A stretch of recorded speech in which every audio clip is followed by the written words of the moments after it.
Anything can happen when you... Who the hell is this? Where are you going? To shoot myself. I want to be first at the pearly gates. I hate long lines. Pull it! First bad memory this island's give me since the only thing I ever loved died. How long were you married, Bert? I'm talking about my dog. What's the boogeyman? This is bizarre. It's worse than bizarre. A man actually butchered 8 people. You may be next. This is Jared McVeigh from Island of Blood, a.k.a. Whodunit, and you're listening to The Hysteria Continues. And indeed you are. Welcome back to episode number 22, I believe, of The Hysteria Continues. And we're back as ever with our debutantes of destruction. I'm joined today by Erik from Ireland. Hello. Sorry, I'm distracted. I'm looking at Stop or My Mum Will Shoot. It's on the telly. Oh, okay. It's Sylvester Stallone. Is it Estelle Getty, is it? I think so. Yes. Estelle Getty, yeah. Yeah, so if I do drift off during the podcast, that's the reason, because it's on with the sound down in the background. Right, okay. We appreciate your dedication, Erik. But and Joseph from Tennessee. Yeah, they came seeking fame and fortune, but what they found was a bloodbath. Yes, we will be talking about Island of Blood. Or is that... No, what's that from? That's from Tower of Evil. That's from Island Blood. Okay, well, they probably ripped that off of Tower of Evil, I imagine. Yeah. And Nathan, Maybe. also from Tennessee, how are you doing? I'm good. How are you? Yeah, you're not too... A little bit hungover. And Erik, I believe you had a little session last night, didn't you? I did, yes. I drank a lot, kind of, and stuff. I could tell. I actually told Joseph that I thought Justin was drunk last night. What was it? The picture of the whiskey glass I posted on Facebook that gave it away. Well, you made a And you made sometimes a rather, when you post stuff, it sounds like you've been drinking. Oh, okay. You made a rather really what's the word I'm looking for? Crude remark about a woman. I won't say what else, but it was pretty crude. And yeah, I was like, yeah, Justin's always drunk. Yeah, but about lips. About lips. Yeah. Oh my God. Oh, yes. Yes. Well, it's just a little joke. It was a little joke amongst friends, and it wasn't a sexist joke. My lesbian friends would chuckle at that. Anyway, enough about lips. Downstairs, we're talking with our lips upstairs, and what we're going to be talking about today is the slasher movie extravaganza, which is Island of Blood, which is Joseph's pick. So thank you, Joseph, or maybe not thank you. We shall see. Hey. We shall see what we decide. We'll keep stum about that. Also, we're going to be talking about our favourite top 3 cheesy moments from slasher movies, and I think it's going to be a lot of fun. So we've got a few audio clips coming up for that.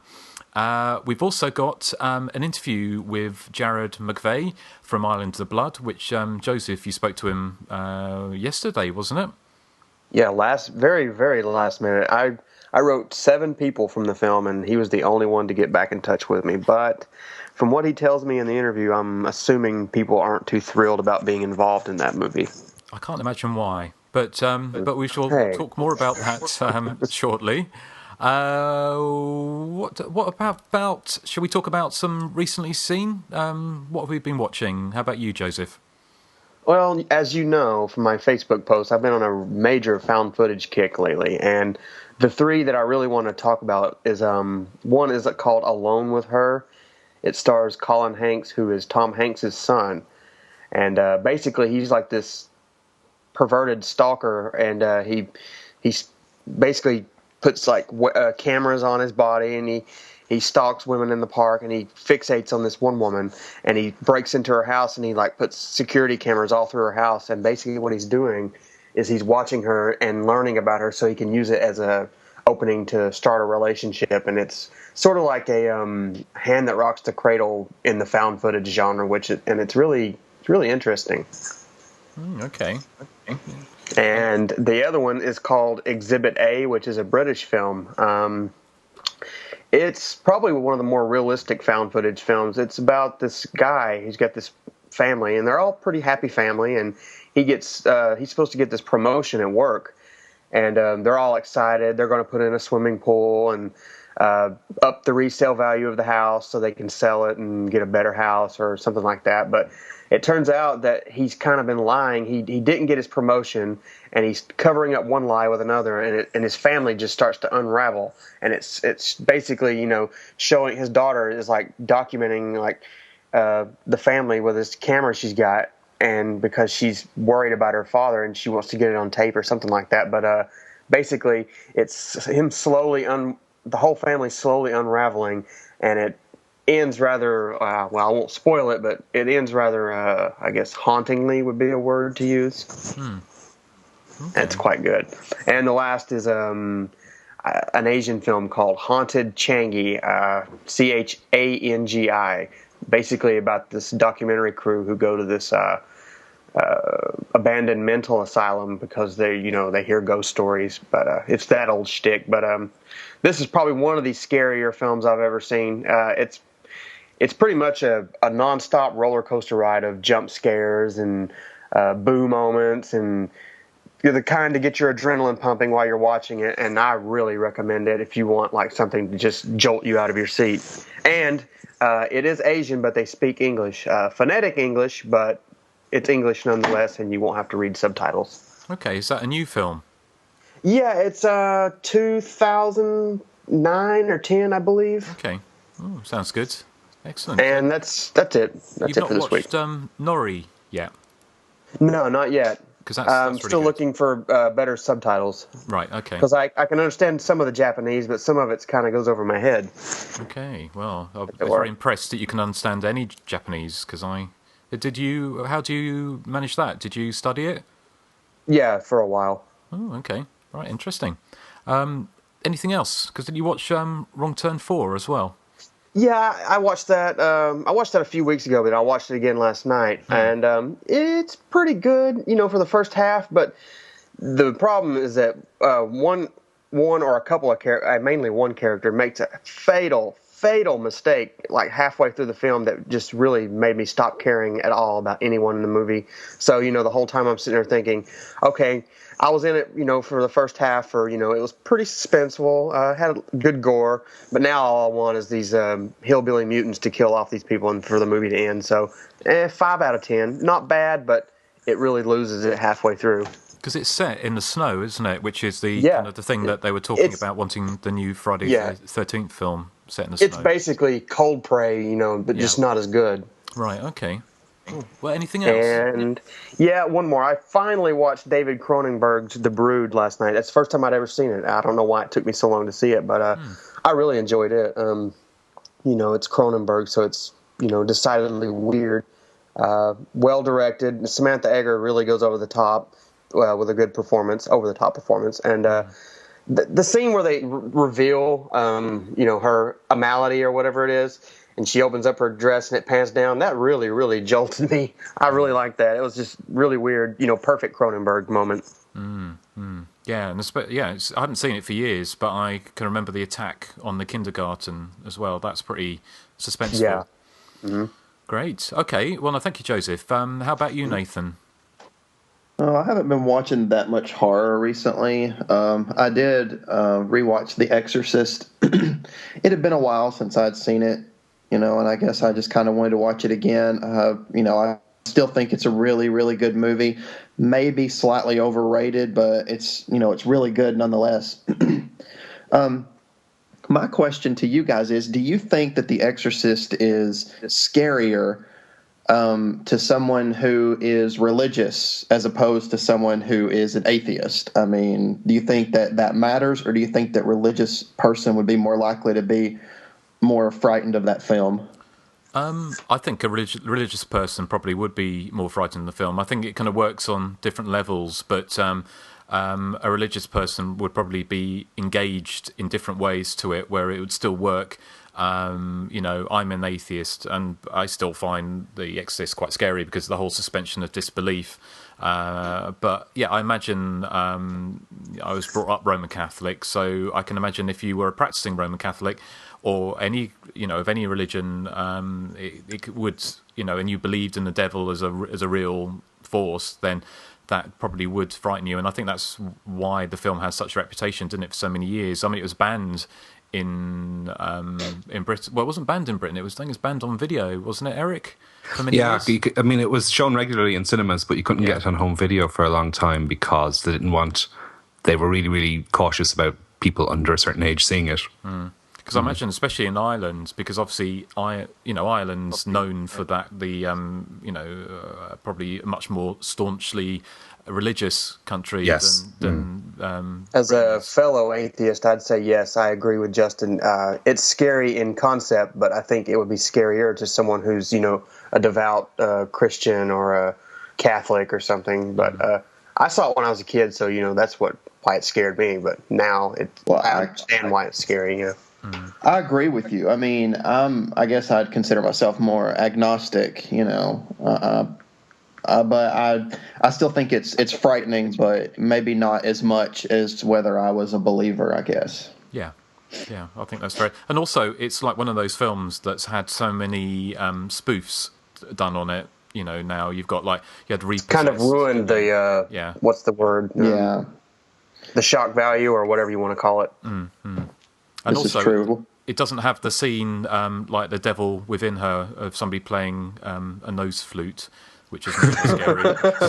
Have you watched it? Yes. What, The Devil Within Her? Yes, I did. Yeah, I loved it. It was very good fun. Yes. That scene with the nose flute. Yes, it's bizarre. In San Francisco. It was just really bizarre, but that's Italian horror for you, isn't it? Yeah, it's also known as Beyond the Door, by the way. So, that's right. Because there's two Devil Within Hers, because there's another one with Joan Collins that's also called The Devil Within Her. There's two devils within her. Didn't they call that a DP or something? Oh, stop it. What, a director of photography? I don't know what you mean. Okay. I thought we were having a clean show this week, weren't we? Yeah. Sorry, the Joan Collins Devil Within Her is also known as I Don't Want to Be Born. Is that where she gets raped by a dwarf or a tree? I can't remember. I have to rewatch it, yeah. But I do have it somewhere in my collection. Okay, yes. Right. Anything with Joan Collins is worth a watch, especially Empire of the Ants. Yeah, oh yeah, fantastic. Yes. Yeah, very, very camp. Especially Dynasty. And Dynasty. Yeah. And of course, Joan Collins was in that fantastic proto-slasher segment of was it Tales from the Crypt? With Santa Claus, she's being stalked by Santa. And all through the house. All through the house, exactly. So she played her part in slasher movie history. So, okay. Anything else, Nathan? No. No? Okay. No, it's fair enough. That's sad again. How about you, Eric? Okay, well, I was at the Dublin Horror-thon 2 weeks ago now. I only went in on this. It's on for 5 days. I only went in for 1 day. I saw 4 films, 2 of which were retro screenings. I saw De Palma's Blowout, which was fantastic. It was, I think, it looked like a sold-out screening. It was very full, which surprised me because it was a lunchtime one, and it looked spectacular on the big screen. I also saw Rick Rosenthal's Halloween 2, which was superb to see on the big screen. It was projected off Blu-ray, but it looked, just like a really, really excellent 35mm print, to my eyes anyway. And what they did was they had the sound cranked up really, really loud, so all the stinger effects created great jumps in the audience. And then there's some people there who obviously had never seen the film before. There was a guy behind me who leapt out of his seat when Sally was Sally? Is it Sally is her name? The girl on the phone at the start? Oh, yeah, when he gets stabbed. When he jumps up and slashes her throat, he literally for about 30 seconds was going, oh, Jesus, oh, my God, oh, my God. And, it worked really, really well. Yeah. The flaws of the film are amplified kind of when you watch it on the big screen, but, that doesn't bother me. I mean, it really was quite, an occasion to see it. Elsewhere, the other 2 films I saw were new ones. One was the surprise film, which was a Joel Schumacher atrocity called Trespass. I've heard of that one. Yes, starring Nicolas Cage and Nicole Kidman. For starters, it's not really a horror film. It's a home invasion movie, and not a terribly good one at that. I was speaking to Nigel, the board member Nigel. He works on the Horror-thon every year, and he was telling me that their original plan was to show the remake of The Thing, because that doesn't come out here till December, so it would have been quite a coup to get it for the horror festival. But Universal Ireland said, yes, you can have it and show it. But then sort of 2 weeks before it was due to be shown, Universal UK stepped in and said, no, you can't show it. So they had to rush and find a replacement, and I think Trespass was all they could find. I don't think anyone was that impressed with it, to be honest. But the film after it was made up for it somewhat. It's the new one from Xavier Jeans, who did Frontiers and Hitman, and it was called The Divide. Oh, yeah. It's again not strictly a horror film. It's about New York is leveled by a nuclear apocalypse of some kind, and sort of a bunch of people are stranded in this basement of an apartment block, and they're trying to live as best they can with limited means and suffering from radiation sickness. And it devolves into kind of Lord of the Flies, a futuristic, nasty, even more grim version of Lord of the Flies. The first half hour wasn't great, I don't think, because all the characters are so obnoxious. I just couldn't get into the film at all. But then it really takes off in the second half, and it was, quite suspenseful, quite nasty in places, and certainly worth a watch. One of the actors in it is Michael Biehn, and he was the guest of honour at the festival this week because he also had his directorial debut showing there, which was called The Victim, and they were showing a 70mm print of Aliens as well. So he was there, and I was queuing. To meet him?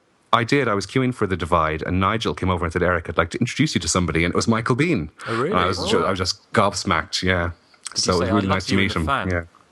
Sorry? Did you mention the fan? I didn't. I was thinking to myself before I went, saying, if by any chance I get to talk to Michael Biehn, I must mention The Fan and Cherry Falls. But, I'm sure he gets mostly Terminator questions. Yeah, I'm sure. He does, yeah, I'd say. Terminator and Aliens, yeah. Yeah. Wow. But it was a terrific day out. I mean, my attention span normally wouldn't stretch to 4 films, but I had no problems on this occasion. It was, really good. Cool. And have you seen? Did I see you'd seen Tucker and Dale? I did see Tucker and Dale versus Evil, and on many levels, it's my film of the year. Okay. Really? Well, on one level. Oh well, wait a minute. Yeah. No, I thought it was. I thought it was really good fun. I thought it would have made a great theatrical release. I don't know about the States, but over here it's just gone straight to video. Whereas I think it had a professional sheen and a really sort of fun quality to it. And it's completely inoffensive. I thought it would make a good sort of multiplex fodder. Yeah, it was supposed to be released here, but I think it went straight to DVD. Yeah, no, I did enjoy it. Yes. Cool. Anything else? Well, I've seen loads of other ones, but I won't bore you with them. Okay. Well, I saw Island of Blood. Do you want me to talk about that? Oh no, rather not. Yes. No, we'll do that in a minute. So, yeah. Hey. I've seen 2 minutes of Stop or My Mom Will Shoot. Oh, is it any good? I just saw Sylvester Stallone in his underpants in the street waving a gun. Oh, okay. All right. Well, that's put me off. So, just for me, I've actually not really been watching much. I've been catching up. We've got Love Film, which is a bit like Netflix, and for some reason they're just sending us. Well, I know why, because we put them down, but we put down all 5 series of Footballers' Wives. Did you ever watch that? No, but I didn't think it would be your cup of tea. Really? Have you never watched Footballers' Wives? No. Oh, you'd love it. It's fantastic because it's so stupid, and it's kind of like takes the soap opera thing beyond Dynasty. There's scenes in it where a woman's tits get set on fire. There's a hermaphrodite baby. A baby gets eaten. Somebody puts tanning lotion on a baby to try and change their colour. It's just kind of really ridiculous, and it's very good fun. I take it back. It does sound actually quite good. Wow, I thought it was one of those Desperate Housewives type of things, but now I want to see it. Well, it kind of is, but they've done it really tongue in cheek, and it's about 10 years old now. But there's great dialogue in it, sort of like there's a bisexual footballer, and he goes man, woman, banana, and he gets fucked by his girlfriend with a strap on. Sorry, I've got a little buzzer here, so if any swearing. So if I say, actually, I was going to bring out a swear jar for all of our complainers out there, but fuck that. Because we're in different countries, we have to contribute to it by PayPal. Okay. Yeah. Well, I'll try and work it. I'll try. Fuck it. Pardon? I said, fuck that idea. See what I did there? See, I'm not quick enough on this fucking buzzer. Anyway, so, but I've been watching Fuller's Wives, which is why I haven't had much time to watch other things. I mean, I did watch Satan's Slave, which is Norman J. Warren's kind of satanic nonsense from the mid-70s, which is quite good fun, but it's very, very, very daft. Also, and now the screaming starts, or I think that's someone, Stephanie Beacham's breasts starring in a kind of gothic horror being chased around by a severed hand. But as far as kind of slashery type things, I watched Strip Nude for Your Killer, the classic 1975 giallo, which we've already spoken about actually on the podcast. I think we talked about the infamous ending, as it were, of Edwidge Finique being taken almost roughly from behind. And the other film, which I saw relatively recently, I can't remember if I've spoken about it, was Wes Craven's My Soul to Take, and which I had very mixed feelings on. Have we spoken about? We have, yeah. Okay. Because I saw it. I'm recently seen a few months back and thought it was just beyond ghastly. Yeah, It's awful. I hated it. It's terrible. I didn't like it either. There were bits of it I quite liked, but maybe only because I knew everyone hated it so much, and it's possibly, well, I don't know. It's kind of, it's almost like Wes Craven just wanted to put his career on self-destruct. I'm not quite sure what he was doing, but yeah, it was interesting, but. That's all I can really say about it. So, from one cheesy thing to another. By the way, Justin, before you go on, did you not go to see Videodrome? Yes, I did. Oh, yeah. What was that like? It was great. I mean, I really liked it. Because the British release when it came out was very much cut. I mean, they cut pretty much everything, all the gore out of it. And there's the scene where Barry Convex, after James Woods shoots him with that kind of meaty gun, and then he falls to the floor and all the tumours start coming out of him. It's very kind of lingering shots, about half a minute, all these bubbling blood and his head splitting open. And of course, that's completely removed from the British video release. But I kind of guess, because the whole film's set around video, is they screened it off a DVD, and it was relatively small on a big screen, which was a shame. But then it kind of, I suppose it worked because it was Videodrome. But it was great. It worked really, really well in a cinema setting. So yeah, I kind of really enjoyed it. I'm adding the phrase "meaty gun" to my thesaurus. Are you? Okay. Yeah. Carefully it doesn't go off in your hand. Anyway, so well, we weren't swearing. No, that's true. But So shall we have a separate buzzer for smut? What, like we should get like a Sid James titter, shouldn't we, or something? Okay, and from one cheesy moment to another. So our top 3 cheesy moments coming up for you. We thought top 3 seemed to be a very popular section of the show, and from the feedback you've been giving us.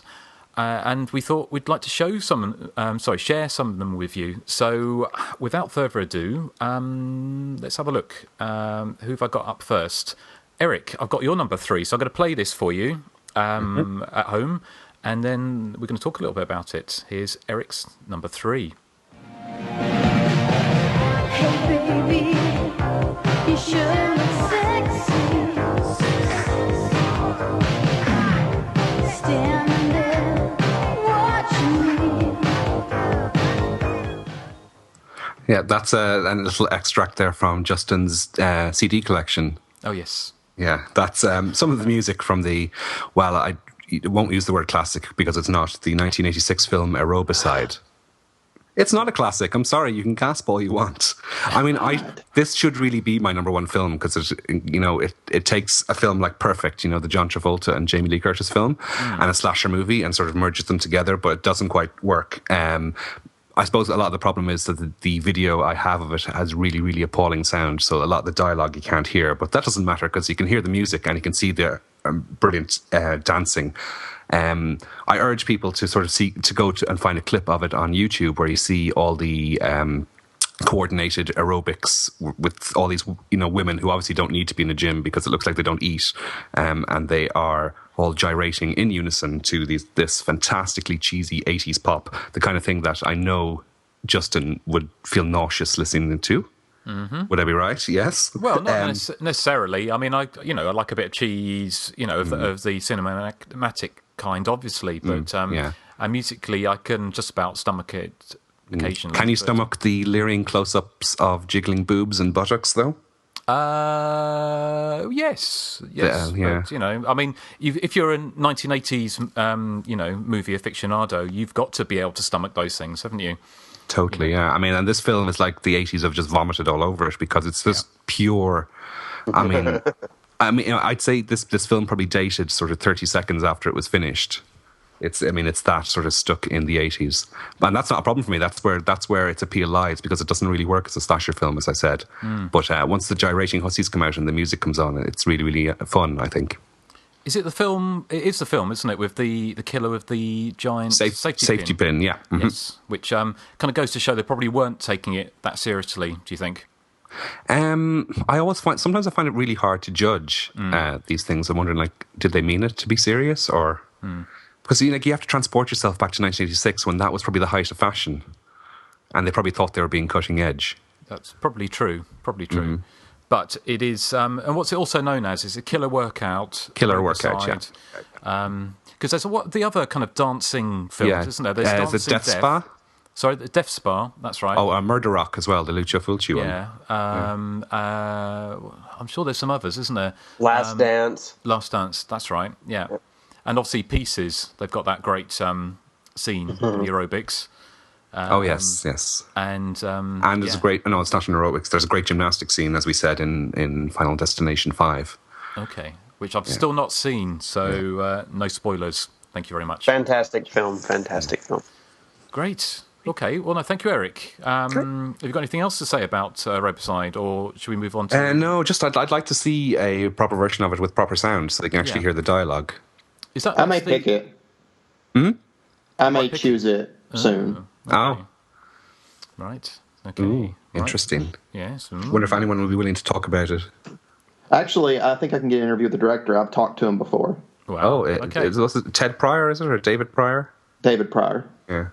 Okay. Was he involved with Sledgehammer? Was that him? Yes. Okay.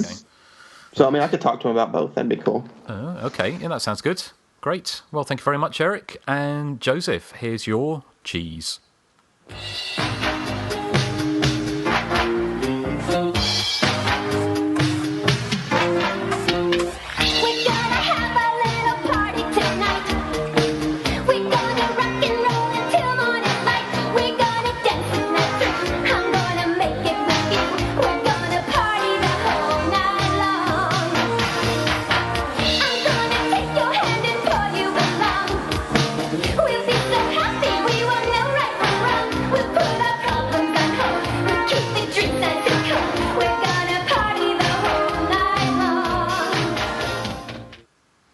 Okay, of course the song is really bad, but you can't really see what's going on. But that's more a Robotside from 1988's Evil Laugh. And what you have here is a bunch of characters essentially cleaning a house in rhythmic unison to a really awful pop song. Of course, it's not all limited to rump shaking. They slide down the banisters. They shuffle their feet, and the whole thing feels like a outtake from Breakin' 2 Electric Boogaloo, if you ask me. And Joseph, haven't you spoken to, is it Dominic Braskia? Is that how you say his name? Did you speak to the director? I believe it. Yeah, a long, long time ago. Basically, I'm not going to go into the whole details because, could be a libel, but let's just say he was not very kind. Because I saw... If you want the real story, come to the Body Count Continues, and I'll be glad to send it to you in a private message. Yeah. It's just funny, actually, because have you seen the extras on the DVD where there's an interview with him and the one of the lead actors from this film, and he's talking as if he's made Citizen Kane or something, or he's made this most amazing movie rather than like a really cheesy slasher movie. And there's nothing wrong with a cheesy slasher movie, obviously, but it's and there's one bit that's really funny, and if I may have misheard it, but I'm pretty sure he talks about how he invented the idea of putting a bomb under a desk so the audience can see this. And obviously, I think, Nathan, you've spoken about this before. It's obviously the Hitchcock thing of ramping up suspense by showing an audience a bomb is under a desk, and then not letting the characters know. So rather than having an explosion suddenly, you're ramping up the tension. And Dominic Braskia, I'm right in thinking he's actually almost saying he invented that idea. It's all very strange, but a fantastically cheesy movie. It's kind of weird because I've spoken to him after our little incident, and he was extremely nice. And I don't think he remembered who I was, but right, okay. I don't know. Maybe he's just we spoke about this before. Don't contact your idols. Of course, I wouldn't say he's my idol, but everybody has their days, I suppose. Yeah. Well, that's fair enough, isn't it? That's fair enough. Yeah. Okay. I do love montages in 80s films, though. There's another fantastic one. I hope none of us have chosen it, from Sorority House Massacre, where they're all trying on Cindy's clothes. Oh, yeah. And eating her ice cream. Yeah. No, they're eating Melanie's ice cream. Yeah. Cindy doesn't eat ice cream. It's the important little details, isn't it? So, great. Well, thank you, Joseph. And the cheese continues with Nathan's number 3. Sit down! Sit on this, bitch! Take it away. That was Selena from Movie House Massacre, and this is one of my favorite scenes because I don't understand how she's an employee at this theater, and on the job, she can just walk into a theater, create a huge disruption, flash the audience, and start screaming stuff like "I am the main feature," and like get into a fight with one of the people sitting in the theater, and then keep her job. I mean, I don't know how she's able to keep her job after that, but she's one of my favorite slasher movie characters of all time. I will try. Should we try and get her on the show? I think we should. I would love. She seems like a really entertaining person. She is hilarious. I mean, we've spoken about it before. So I won't go over old ground, but she asked me to take the interview with her off Hysteria Lives because she had a stalker.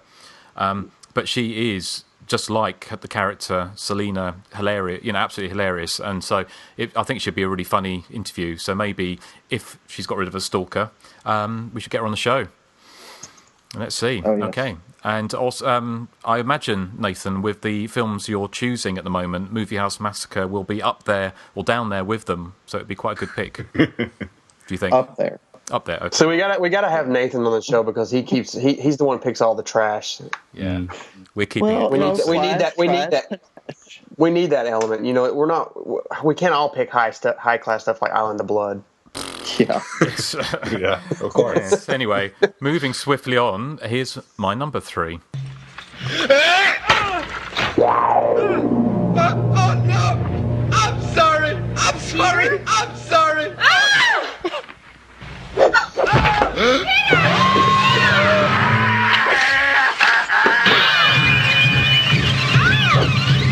Ingrid! He's after you!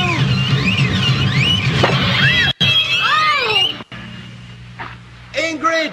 Run! Run!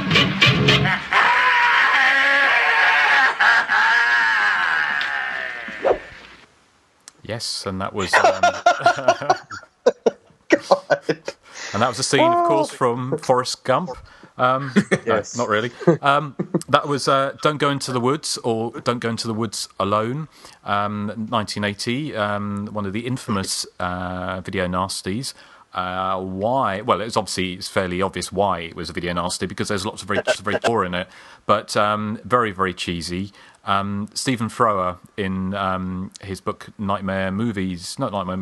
Nightmare USA. Yeah. He has pages and pages and pages talking about how wonderful this film is, but I do think it's incredibly cheesy, and that scene is one of my favourite scenes. Obviously, you can't see. Obviously, you're listening, you can hear what's happening, but if you watch it, it's two characters stab or jab a stake into a hiker who just happens up upon the trail because they think that he's the killer, and the guy apologises to this person who's dying, but it's as if he's apologising. He's run over his foot with a shopping trolley. He's going, I'm sorry. And it's just kind of just so ridiculous. And in the background, the killer's shaking this kind of this staff with bells on it and just doing this most ridiculous cackle. And it's just the little things in life that make it worth living, and that's one of them. So that's my number 3. And of course, now, what's next? What is next? Well, I don't know. Well, I think we're going to take a little vote here because I haven't lined anything up. Do we do it or not? Well, we already have sound clips, so maybe we should skip it this week. Yeah. Okay. Sorry to all the people out there who want to hear it. You'll just have to wait till next time. Okay. All right. Well, I shall leave that. But what I will do is I'll play Eric's number 2. What happened? There's a dead dog up here. What do you think you're doing? Taking a break? Look, I'm leaking. Yes, that's the character of Donna in Humongous, coming out on DVD tomorrow, it should be, which is Monday the 15th, 14th of November. Maybe it's Tuesday the 15th, I'm thinking. Anyway, she is this ditzy character who is one of those typical sort of Hollywood girls, obsessed clothes and shoes and things. What happens is she and her friends are stranded on an island. Is it her boyfriend? I can't quite remember. Erik, actually, is his name, is injured, so she goes off gathering food to feed him. What she does is she finds some blueberries and she decides to gather them in her cleavage, as you do. As you do. As you do. She comes back to him with blueberry juice dripping down her top, and that's why she says, look, I'm leaking. Like her stupidity doesn't end there, because later on he starts getting very, very cold. So what she does is she whips open her blouse and lies on top of him, as you do. As you do. Yes. She also does some incredibly silly dancing on a yacht earlier on in the film, and she, for me, is... Well, actually, there's actually loads of characters in Humongous I like. I love the Velma, nerdy girl. You know, it is... I mean, the whole film, the whole motley crew of teenagers that get stuck on this island are very much like the Scooby-Doo gang. So you got the blonde one like Fred, you got Velma. I suppose Donna is kind of like Daphne, I suppose. Well, I'm really looking forward to seeing the new release because it'll be great to actually, hopefully, see what's actually going on in some of the end scenes. And you know, it's a fun movie. It's not a great movie, but it's a fun movie. And Humongous might be on our show sooner or later. Might be. Might be. Yes. Yeah. Great. Well, I wonder how she got that juice off her cleavage. I know, because blueberry juice is very hard to remove. If you watch any of those ads she had for detergent. Bounty, the quicker picker-upper. Oh, right, obviously, yeah. Paper towels or whatever. Yeah. Well, that's, yes, I mean, also, it's another island slasher, isn't it? And, of course, we're talking It is, and another island slasher that suffers from some poor visuals. Yes. Which we'll discuss later. Yes. Which Island of Blood has poor visuals for about 89 minutes, isn't it? But anyway, we'll move on swiftly to Joseph's number 2.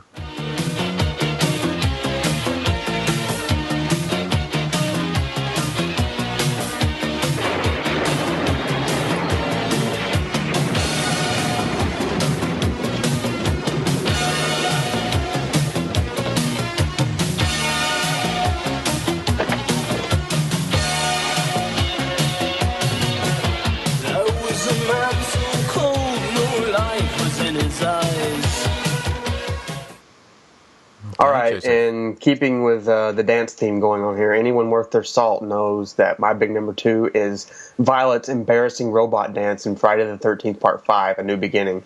Except it's done to a rather good song, I have to admit, by Pseudo Echo called His Eyes. I really love that song. But anyway, this scene's both cheesy and kind of creepy as we watch Violet's kabuki histrionics while also watching the killer slowly enter the room to kill her. I especially like the moment when Violet's train of thought is interrupted and she kind of breaks away from the neutron dance and she sees that no one is there after she turns around. And, of course, you know how it ends with, unfortunately, her little escapade getting interrupted by the machete, as it were. Well, it's a classic moment in cinema, isn't it? And of course, as we The whole film is classic moment in cinema. Well, But- yeah, it's not my. I'm coming to appreciate some of the Friday the 13th movies, and in Part 5, I kind of like it more now than I did when I first saw it. But it's still, I love it. I love Tiffany Oh, it's my Helm's Violet favorite as well. Is it? Yeah. As far as entertainment goes, mine goes, too. my favorite of the entire Well, I wouldn't say series. it's my favourite of the series, but certainly Violet could walk out of that film and straight into a robicide without anyone batting an eyelid. That is very true. She's a good dancer, I think. Yeah, I like her robot dance, and she has Eurythmics posters and Madonna posters on her wall. I think. Well, it was 1985, wasn't it? Yes. Eric, she has an excuse. What excuse have you got? Actually, when you're Eric sleeps on a bunk. He's got a poster of Madonna right above his head. Yeah. And Lamau. But while you were playing that song, I was doing the dance, because that used to be one of my things, was to do the Violet dance. Are you wearing your Lamau wig today? Not today. No, it's in the washing machine. Eric, could you take some video of you doing that dance in a Lamau wig, and then we could put it up on the Facebook page? Well, I would take a video of it, yes, but there's no way it's going on the internet. Why not? Yeah. Oh, go on. No, I don't have a Lamal wig, really. Okay. Yeah, right. Very disappointing. I can't even think about Friday the 13th Part 5 without hearing Erik quote Lana. That's like one of my favorite things. It's showtime. Girl, you are so hot. Yeah. Yeah, so many brilliant moments in that film. Yes. What a classic. Fantastic movie. Okay. Actually, while we're just talking about it, if I can go on a tangent, Justin, you put up a poster you have for A New Beginning that you got from Japan, I think. Oh, yeah. And it has a picture of Debbie Sue Voorhees lying there with her eyeballs gouged out. Yeah. And she has a bra on. I know. So obviously they catered for all the international markets.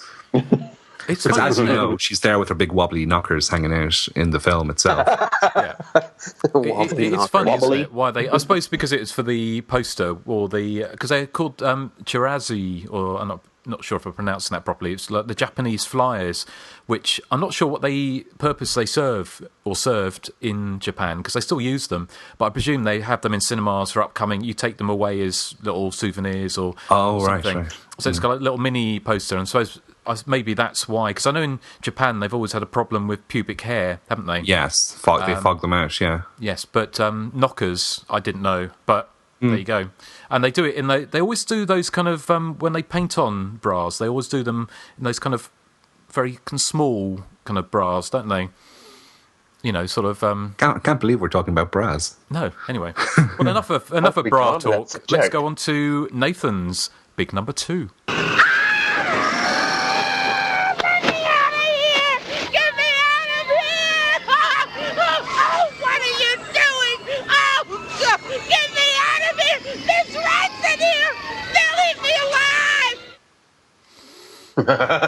My favorite part, though, is right after that when the killer goes, "Well, don't worry, you're going to be suffocated soon."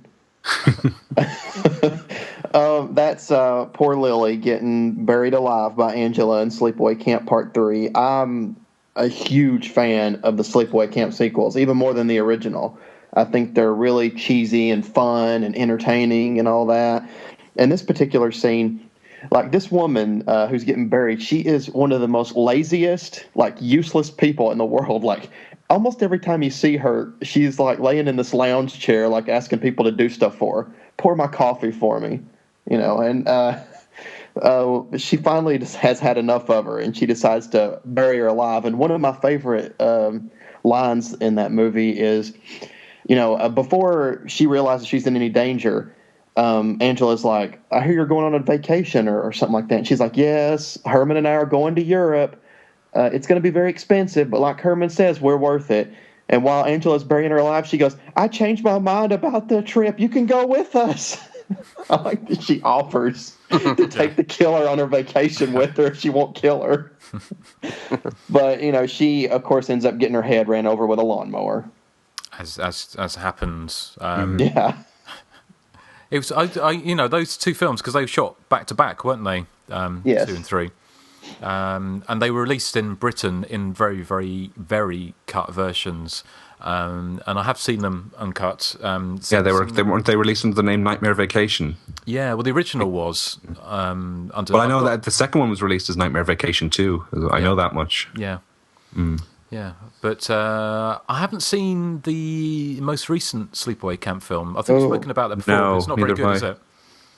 I wouldn't waste my time if I were you. Well, I know y'all are completists, so y'all probably need to see it eventually. But it's awful. It's dreadful, absolutely dreadful. God. Yes.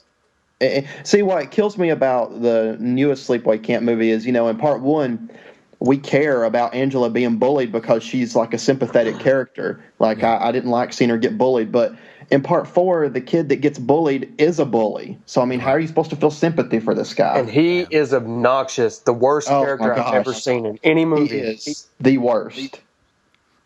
All right. Okay. Well, I shall not put it at the top of my list. But have you said everything you wanted to say about part 3? I have. It's amazing. Right. Well, here's my number 2.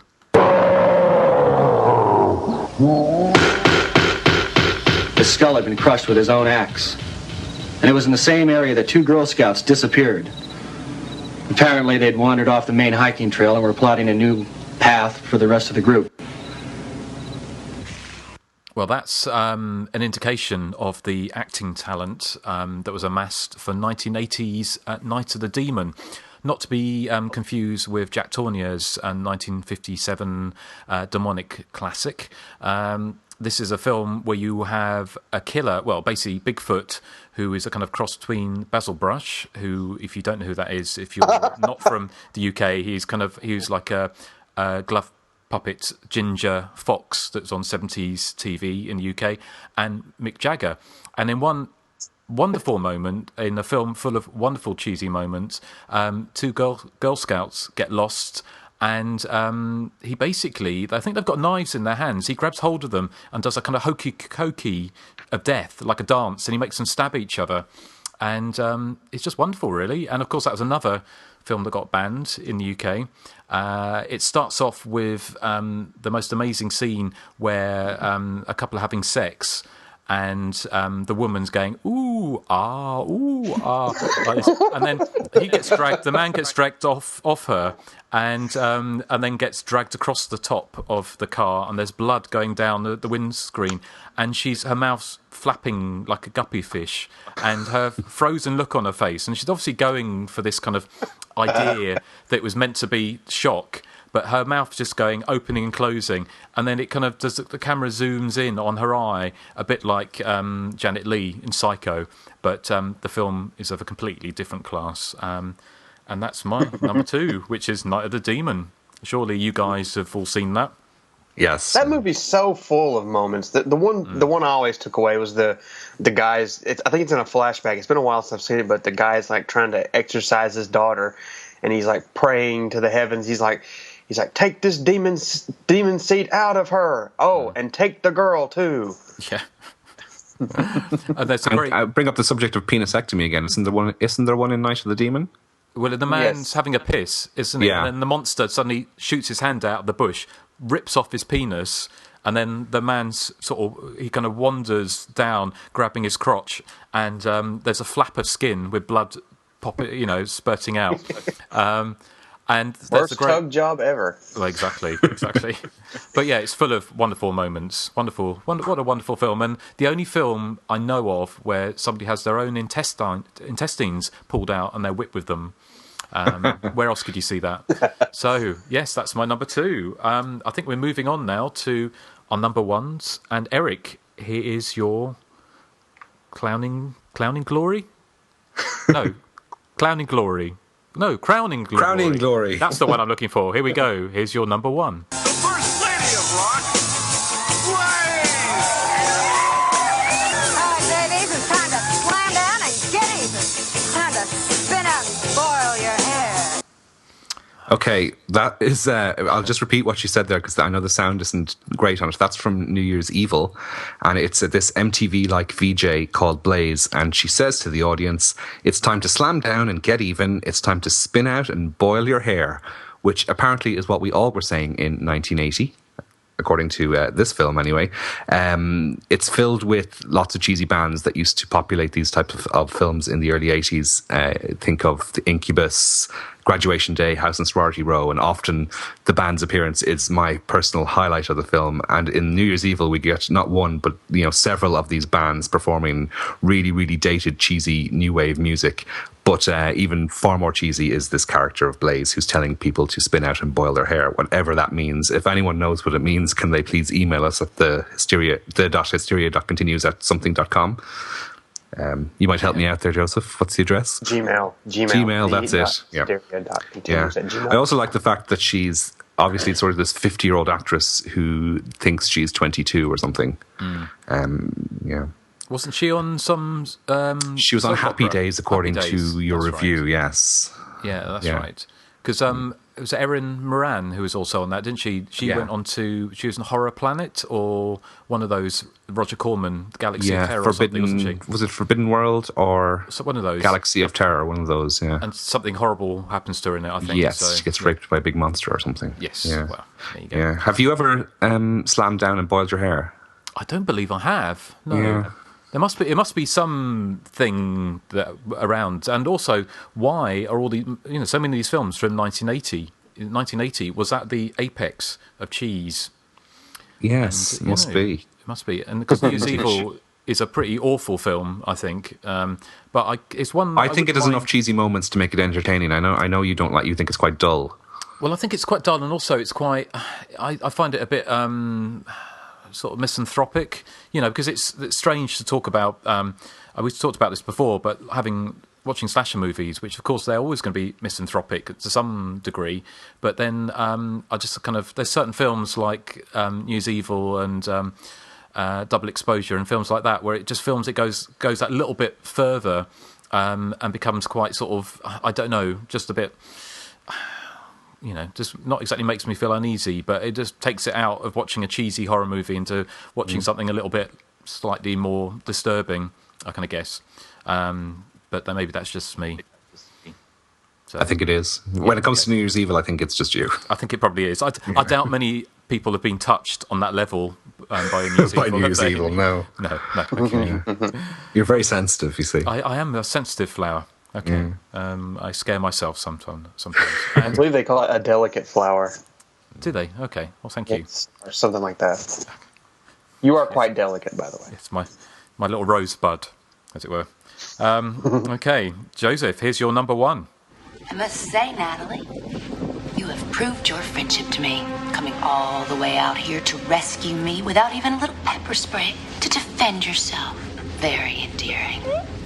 Excuse me? I'm sorry, but I can't understand a thing you're saying, doll. Now, if I remove the gag, you've got to promise me that you won't scream. Lord knows I had enough of that with Sasha.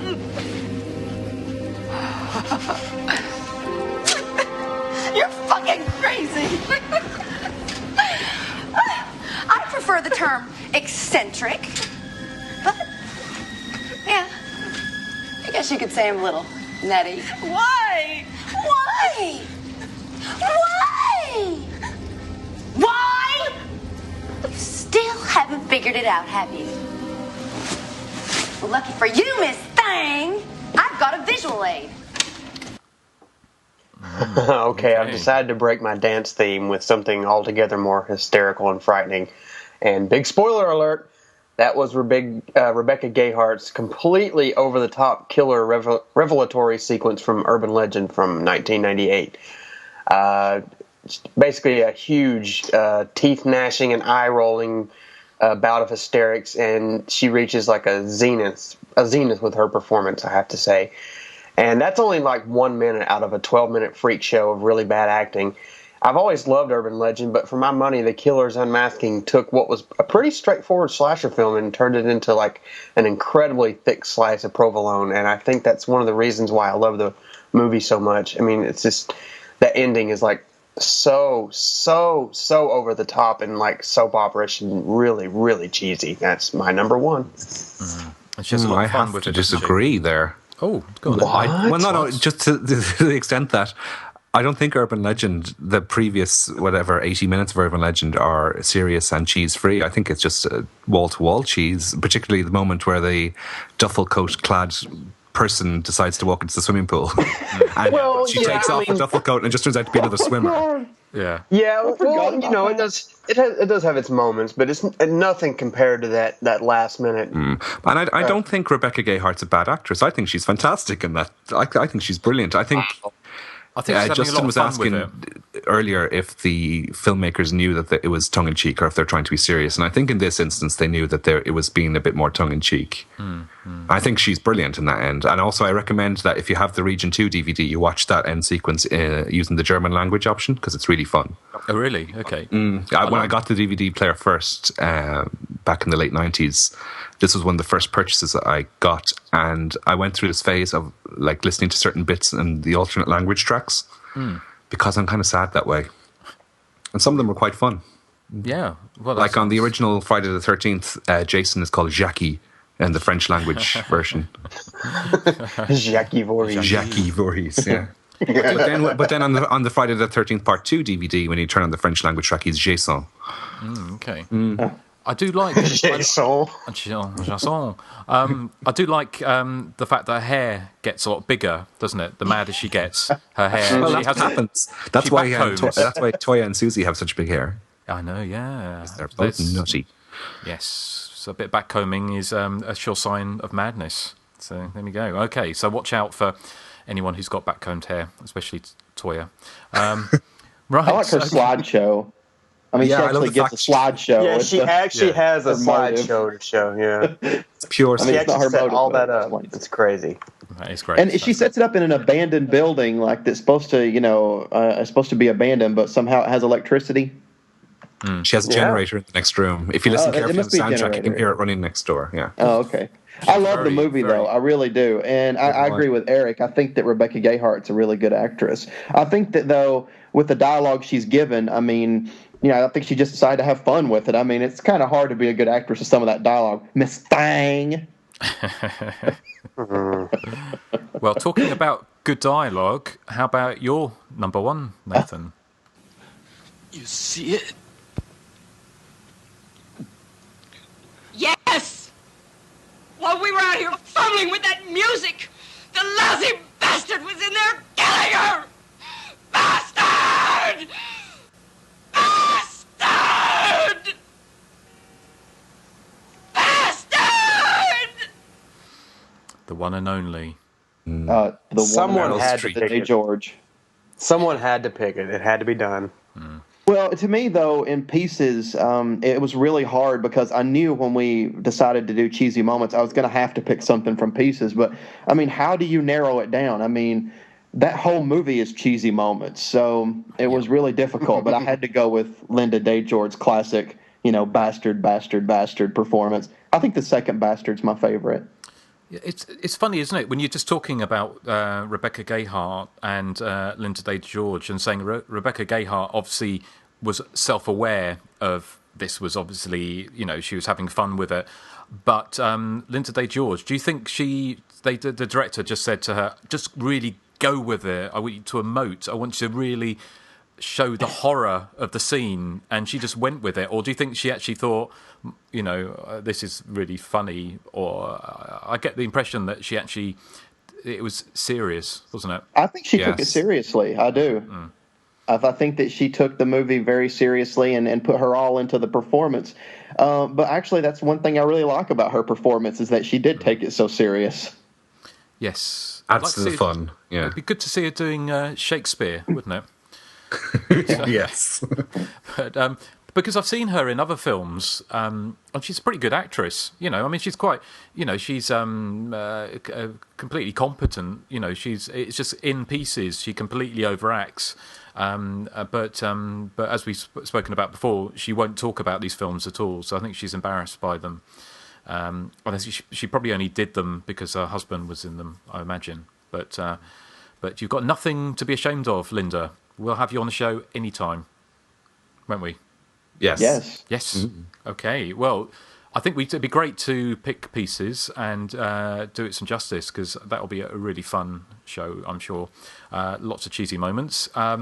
Lastly is my number one, and like Joseph's, it's a little bit more recent. Not that recent, but a little more recent. It is this. I spent so many nights thinking how you did me wrong, and I was strong, and I learned how to get along, but now you're back from outer space. I just fucked in the body here with that sad look upon your face. I should have changed that stupid lie. I should have made you leave the sea. If I had known for just 1 second, you'd be back to bother me. Oh, now go. Everyone's a goddamn saint. Just turn around now. Just you're now welcome anymore. Don't know the lyrics. Hold on.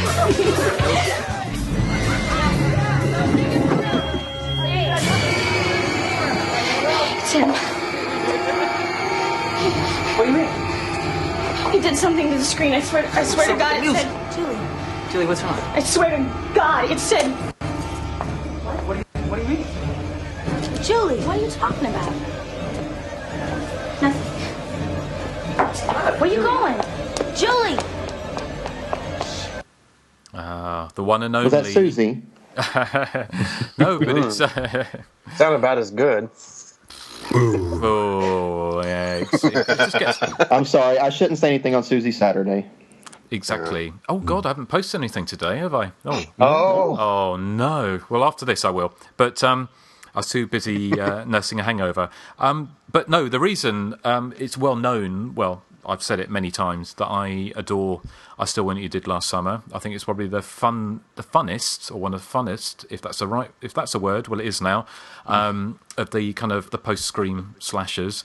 It doesn't take itself too seriously, a bit like Urban Legend, really. It's kind of on the same thing, but it's really having a lot of fun with the conventions of a slasher movie. And I just love that whole setup of karaoke, which is cheesy, then having Gloria Gaynor's I Will Survive, which is obviously a nod, to Final Girls, I Will Survive, Say No More. But then to have the killer somehow be able to get into the karaoke machine and then add Still Know What You Did Last Summer into the lyrics is just pure genius. And, as cheesy as it gets. And, I love it. I also like the fact that no one else sees the lyric appear on the screen quite conveniently. Away at the same moment, don't they? Yeah. I love that movie even more so than the first film. It is just so much fun. I mean, it's do you one of these. Do you think it's one of the funnest films? Yes, one of the funnest. Funnest, yeah. Well, some would say most fun, but no, Justin says funnest. Yeah, well, I like making up words. So. Okay, you told me. Yeah. So he put you in shut place. It, bitch. Ooh, where's the buzzer? Yeah. So, ooh, I feel like I'm in Dynasty now. I'm gonna pull your hair. You can try and pull mine. I don't have any. Yeah, I'm gonna bitch slap you across the internet, Erik. So, okay. No, it is a fantastic film. Great fun. Justin mentioned it. Oh, sorry, Erik. No, I was just going to say, I've said this before. The two I Know What You Did Last Summer films and the two Urban Legend films, I would prefer to the Scream series of all those late 90s. Yeah. Franchises. Great. And it's obviously we will not mention I'll Always Know What You Did Last Summer, because that was pretty awful. Sorry again. Look on. I was just going to say that you talked once, and I was laughing so hard because I watched it a few weeks ago, and you had mentioned the scene where Brandy, I believe, finds a body and screams, and it cuts to the two guys doing something, and Julie being trapped in the tanning bed, and it's like 5 minutes, of scenes in between Brandy, but then it cuts back to her, and she's still standing there screaming. That's brilliant. A genius. She didn't do anything but stand there screaming for 5 minutes, apparently. I still love I won't spoil it right now, but I still love how they reveal who the killer is with the little name dropping. The name thing, that's great. That was just it was so funny. I mean, that's the thing. It's because so many people hate this film. There's so much hatred for it, but it's a film. If you watch it in the right mind, you'll really like it. So if you listen to this now and you hated the film the first time, watch it for the cheese fest that it is, and I guarantee you will have a good time with it. Well, I won't guarantee, but I'll say you probably will do. So, will you guys take that advice for my next choice? We'll try. Did you watch it yet, Erik? Not yet, no. Not yet. It's on my list to do tonight, probably. Yay! Oh, well, we God shall, have mercy we shall on come me. to that. But before we do, I think we haven't forgotten feedback. We can do feedback at the end of the show because we've got some phone calls to play out. Don't get too excited, but we have a couple of phone calls and some feedback. But we thought we'll move it to the end of the show. But that probably means that we'll be going on to our feature presentation. And before we do that, I shall play the trailer for this week's choice, which is Island of Blood from 1982. They came to this island to make a movie. We're being on an island. She thinks this is weird. She gotta try Manhattan. Little did they know their first movie review would be an obituary. Now, I'd like to tell you a little bit about the film that we're going to make. You know, when you look at books and magazines, movies, watch television these days, it always paints the picture of the world as being some kind of sewer and that we're all going to go up in some big holocaust. Now, not everybody is an exploiter or a sex maniac or a thief or a murderer. People do help people, and that is the point that we're going to make with this film. This is an up film, right? That's right. Would you mind holding it down? Down as far as it gets.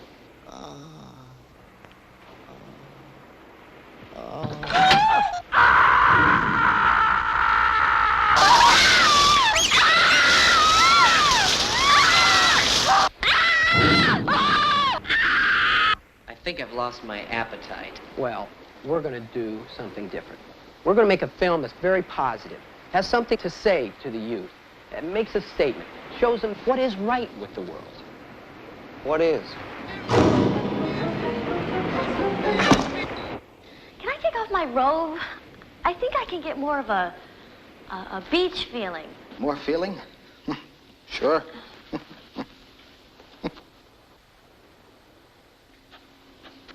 Oh, definitely much beachier.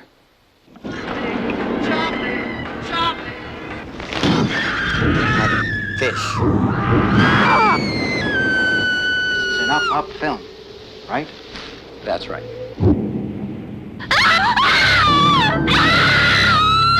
All the victims saw the killer. They all knew who it was. But who done it? Everybody's dead. Okay, and that was the trailer for Island of Blood, also known in many circles as Scared Alive and Whodunit, about the cast and crew of a movie going to an island to make a positive, feel-good film about, air quotes here, what's right with the world, only to discover that someone is killing them one by one, according to the lyrics of a sadomasochistic punk rock song.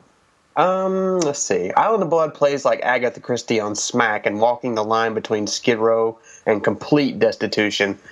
It wouldn't really be fair of me to say it's a good film by any stretch of the imagination because, let's face it, the film is oftentimes too dark, edited rather poorly, and features some not quite capable actors giving not quite capable performances. However, one of the reasons I personally love Island of Blood is for what it tries to be. By 1982, the slasher film was still chugging along, though not quite as ceremoniously as the films of the 1981 heyday.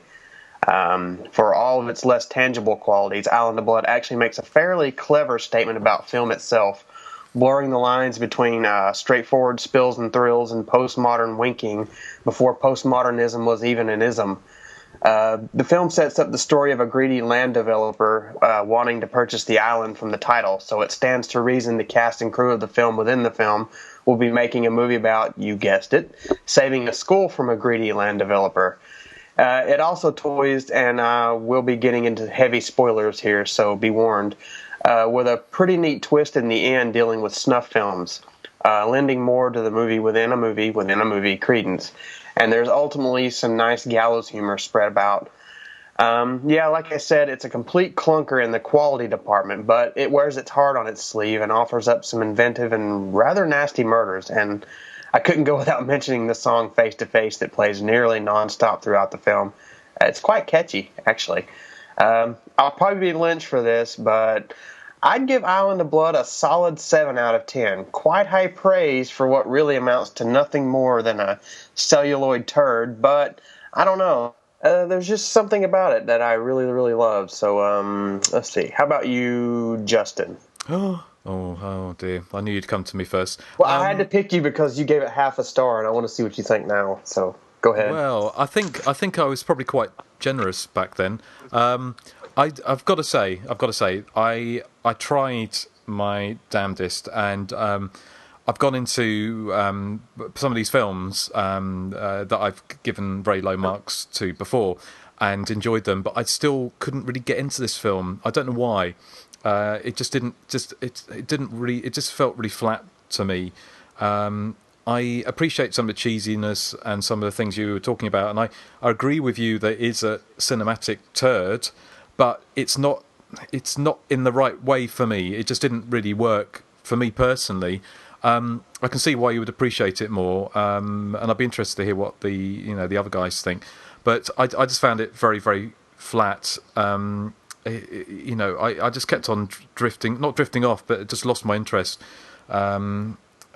And so, ironically, when we looked at some other films where I've kind of, and when I looked at something like Pieces, I looked at my review for Pieces the other day, and I said it might as well be called Feces. And then I can't believe I gave it such a bad review, because now I love that movie. And it goes to show my opinion can change. But with Island of Blood, I couldn't get into it. So I'm sorry, Joseph. That's just my honest opinion. It didn't do anything for me. Well, it did bits and pieces for me. I mean, there's bits in it that I quite, I loved the song. I think the ending is really good, and it's quite clever the way it links back. So you're saying about it being a snuff movie, and the characters say things like, "Oh, isn't it interesting? We're all first-time actors and stuff like that." And so it links back quite carefully, but it doesn't work for me. So that's my tuppence. Oh well, I guess we can't win them all. But how about you, Eric? Okay, I just out of curiosity, is there a curse associated with the Island of Blood? Because if you heard lots of fumbling and crashing while the trailer was playing, that was me trying to reach across to the light switch to switch on the light because it's getting quite dark here, and knocking over my Coke all over my carpet. Oh no! I know it was a disaster while the trailer was playing. I was trying to mop it up. I think it's the curse of Island of Blood. I certainly didn't hate it as much as Justin did. I thought it had some redeeming features, but I think the one huge problem with it is that the print I was watching was just so flippin' dark. For a lot of the film, particularly in the second half, all it was to me was just some silhouettes moving backwards and forwards, and I had no idea what was going on. So that really ruined any kind of pleasure I was ever likely to get from the film. What I did like the song. I think we probably all found it quite catchy, even though it literally is just the one line sort of repeated over and over. There's not much melodic variation to be fair. So I mean, and your enjoyment will depend on liking that song, because if you hate that song, it literally comes on every 5 minutes, and it's going to drive you insane if you hate it. Like the killings even look like they are quite spectacularly gory, and I did like the battery acid shower and the guy who gets chainsawed. Looked like they could be quite good, but again, I'd love to see a clean print of the movie if one exists. I mean, something slightly brighter so that you can actually see what's going on. I like the idea of them making this happy clappy family movie. You mentioned quite bizarrely, in a bizarre coincidence, you mentioned earlier Breakin' 2, Electric Boogaloo. In my notes I was writing last night while watching the film, I wrote down, the film they're making sounds like it's Breakin' 2, Electric Boogaloo, because it's kids holding a concert to raise funds to keep a school open or something, isn't it? What I disliked about the film is, as Justin said, it's quite flat. There's absolutely no suspense. The only sequence that gets near to being suspenseful is towards the beginning, where Donna goes down to the basement and a masked killer with a big machete is lurking down there, but it turns out just to be a practical joke. Like, none of the other sort of murders have any kind of build up to them at all. But I mean, the first 20 minutes I thought were semi engaging. I think one of the other problems with the film is there's too many characters for too thin a plot. Like in the later stages, I was finding it quite difficult to keep track of who was who, and I didn't understand why one of the characters was on crutches. My opinion probably is that she was cast in the role and then broke her leg near to filming, and they had to write it in that she was on crutches, because there's no reason, really, I think, I like the why fact she should. she had. She was going around with crutches with a nail gun. That was good. It does give you that little sequence of being chased around. Yes. Yeah, that's a once-in-a-lifetime opportunity to see somebody on crutches with a nail gun. I'll give it that. Yes. Yeah. I think it's definitely slightly better than its reputation suggests. For me, it would be maybe a 4 out of 10 film, and that would be generous. I'd put it on a par with something like House of Death, which I thought it. No, I thought it was quite similar in sort of tone and filmmaking style as House of Death. Is that bad? No, I would say House of Death is a lot better personally, but only because I didn't really like Island of Blood, but I do like House of Death. Yeah, well, obviously this was shot in a very low budget because there are a couple of scenes that are set on a boat out in the middle of the ocean, and we don't get actually any shots of the people on the boat. What we do is get a shot of the boat from the shore, and we hear the dialogue as if we're in close proximity to the actors, which, it's really, really takes you out of the film completely, and shows up its minuscule budget for what it is. I was trying to look up information of the film in some of my horror movie books. It only appears in 2 of them. One, of course, is Teenage Wasteland, which describes it as amateurish and thoroughly woeful. The other one is Nightmare USA. Oh. The other one is Nightmare USA, which is much kinder. It says it's good enough to rank alongside the likes of Graduation Day. But for me, I'm sorry to say this, Joseph, but for me, it's probably the worst film we've discussed so far. Even though I don't hate it as much as Justin does, but it is. I mean, as I said, if I could see a proper print of it, it might change my mind. Because for a lot of the second half, all I'm seeing is just fumbling in the dark and people running past the screen. It's like, who's that? What's that? What's going on? See, I would prefer it if the print was darker. Oh, you're very mean, Justin. Yeah. You're actually quite close to being a bully. Am I? If I can say, yeah. No, that's because you're breaking Break Joseph's heart. I know. And I was going to say something nice about Susie today. I take it back. Oh, yeah, you insulted her already. Yeah. Did I? I don't remember that. If I don't remember it, it didn't happen. Mm-hmm. It's on record or whatever. Yeah, exactly. Then I'll refuse to listen back to this episode, so that way I'll keep my stance. Anyway, I'll just sum up by saying I blame Island of Death for staining my carpet with Coke Zero. Yes. Island of Blood. Island of Blood. What should I say? Island of Death. Sorry. Island of Blood, I mean. Sorry. Yes. Island of Death is a much better film. Indeed. Yeah, I would agree with you there, but I do love Island of Blood. But how about you, Nathan? I like Island of Blood.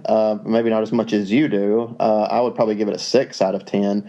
It's funny that Erik mentions House of Death, because I actually had written down to bring up the fact that Island of Blood is similar to House of Death for me, in that I found one of the secondary characters much more interesting than the heroine. Donna Lincoln in Island of Blood, I actually thought that she should have been the heroine. I found her much more likable and interesting. I thought the heroine was very boring and bland, and she was kind of sleazy. You know, the way she her name was BJ. I mean, she was very sleazy character. So I don't see how she deserved to live. That wasn't a swear. I said BJ. I didn't say the actual term. It was an innuendo. It's a family show. Joseph, Then I won't tell everyone that I'm actually getting one right now. Woohoo! Never mind. Go ahead, Nathan. I like that the killer has different death scenes for everybody. I mean, it's better than the same death scene over and over and over again. But I agree with Erik. I think that the print that I saw was very dark, and especially in the scenes towards the end with the girl with the crutches and everything. I mean, I kept wondering, what's going on here? I need to be able to see this. And I like the scene where the guy with the candle threatens to burn somebody. Like that's his defense. I'll burn you with this candle. And let's see. I do love the ending. And, of course, I love the song. I mean, I think my favorite part of the song is "Boil Me, Boil Me, I think that's like the best lyric in the song. How do you reckon they managed to superheat a swimming pool? I know, the amount of energy that would need. Yeah. It's not just a jacuzzi, was it? It was a whole swimming pool was kind of like superheated. Well, the question I have, and we are going to get into spoiler territory here, so be warned. But the question I have is, when you find out that the killer is basically, using these first-time actors so no one will get suspicious that he's basically killing them for a snuff film, what I want to know is, how in the world is he able to juggle a camera, a murder weapon, and a tape player all at the same time while killing someone? I mean, how much dexterity does that take? How does he do it? That does he crossed have my an mind as well. accomplice? Does he have someone helping him? You have to. Well, I was wondering what the significance of the song was, because it sort of makes you think that, it's a disgruntled musician or something who's behind the killing, but then like the music really has nothing to do with it. No, except for how he kills them. But that's exactly. Yeah. I don't know. Must have been just. I guess maybe he wanted to give the snuff film a little more joie de vivre or something. I don't know. Well, he's obviously very talented, wasn't he? Unlike the actual director of the film. But, Ooh. Well, no, I don't apologise actually, but we've got. If you can't say something nice, don't say anything at all. Oh, all right then. It'd be like 90 minutes of silence. Show's over. Show's over. I don't know. I mean, it just didn't engage with me, but. I think I can see why it would have its fans or fans. I'll tell you what we could do is, for my next pick, I'll pick Island of Blood again, and you can rewatch it, and then we'll see if your opinion's changed. It's very. I don't know if you should do that. I think it might get worse for Justin. I think it might do. Yes. I mean, out of all the films we've done so far, this is the one that made me want to reach for my iPhone the most, or reach for a magazine, or anything. Even more than Splatter You? Oh yeah, I mean, Splatter You I found pretty decent. Yeah, do you remember? Yeah, I that's right. Enjoyed it, didn't I? You did like it. Yeah. So it's not, it's not that I'm stuck on what are the what I thought 10 years ago when I can review some of these films. It's kind of, but it just didn't, engage with me, and that's just me. But I imagine I would agree with Erik that it probably is the worst film that we've reviewed. I got a question for you. You gave it half a star. What do you think you'd give it now? 1? Would you go up an extra half? For you, Joseph, I would. Yay! Then my mission is complete. But you'd only do that for Joseph, though, not for the movie. Not for the movie. No, God, no. No, but, I mean, the thing is, early 80s horror movies, the whole ambience and everything, it's always going to be worth watching. There's always going to be some enjoyment there.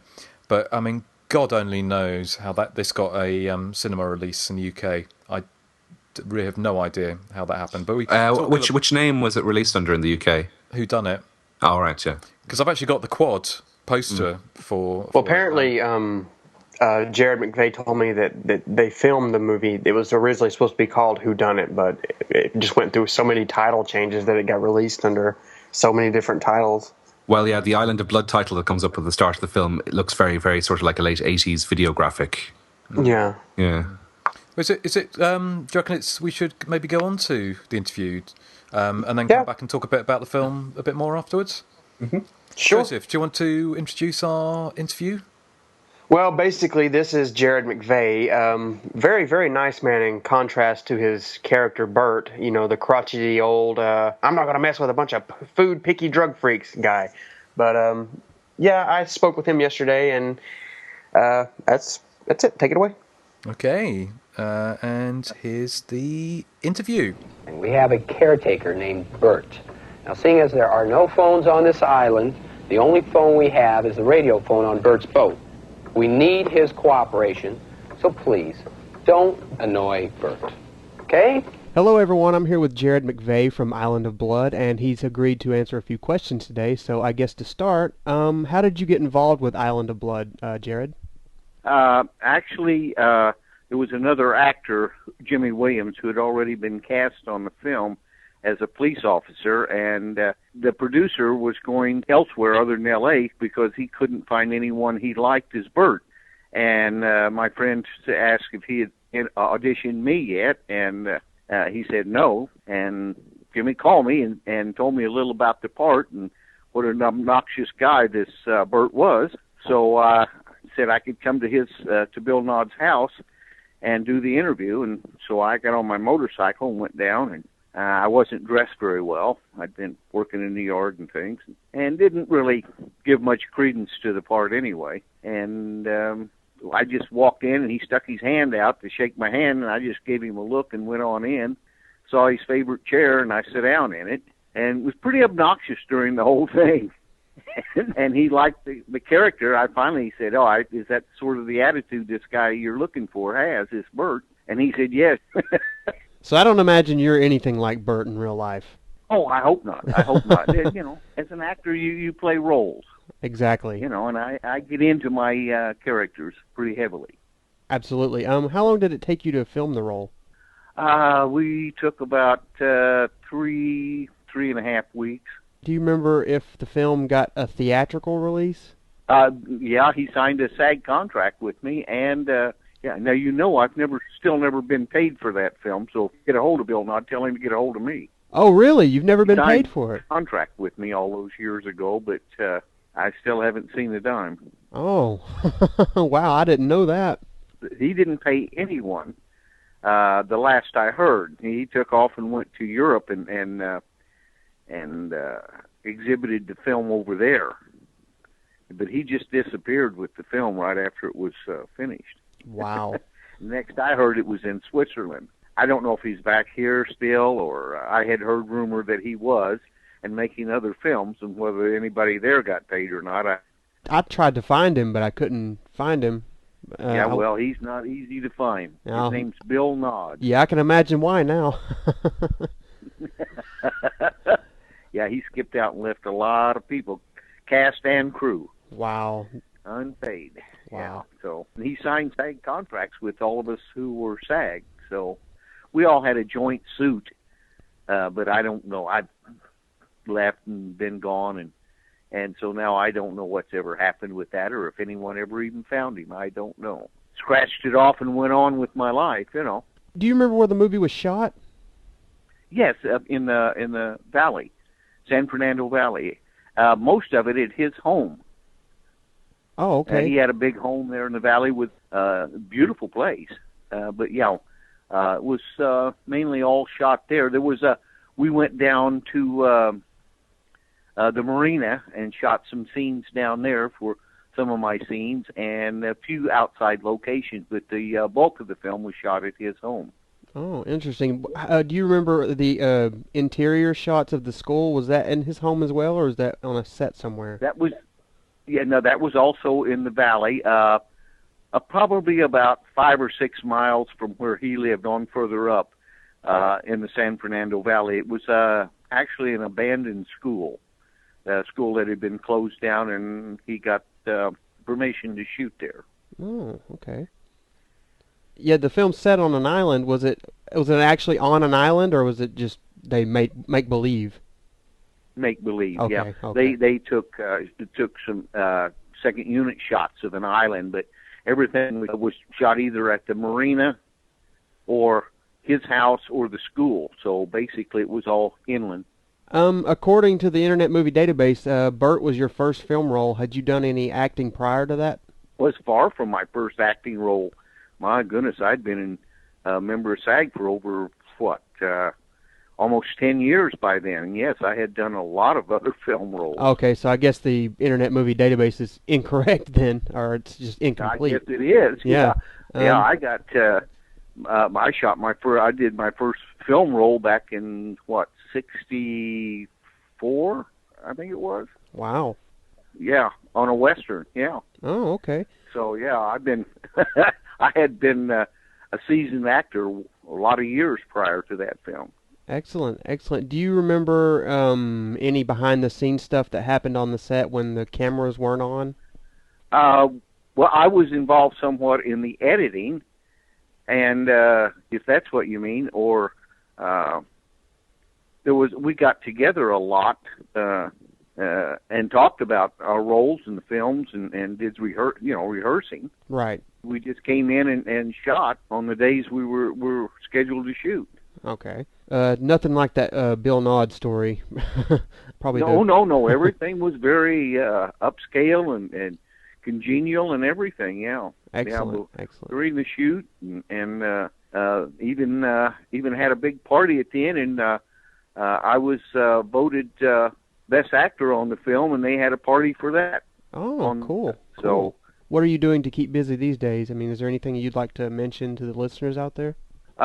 Well, yeah, I'm semi-retired as an actor, and I've turned to writing. I write adult fiction books, and I write children's books. I also do storytelling, and I'm living in the Northwest now, and both of my books are going very well and spread as far as Russia, England, and India, and Australia. So I'm working on my third book right now.